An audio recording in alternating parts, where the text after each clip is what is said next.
Na mataifa matano likiwemo taifa andalizi Tanzania yatachuana katika kundi ba ya mashindano ya bara Afrika kwa wachezaji wa nyumbani yani CHAN mwezi Agosti.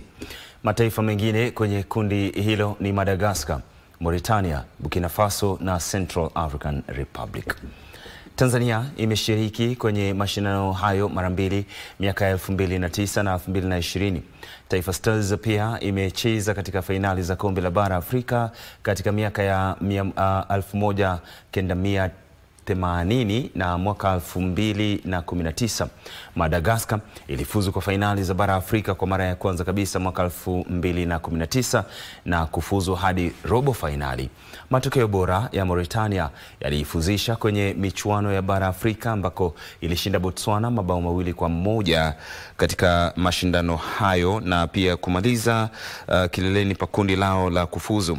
Mashindano ya mwaka 2024 ya CHAN yataandaliwa na mataifa ya Kenya, Uganda, Tanzania tarehe 2 hadi 30 mwezi Agosti mwaka huu.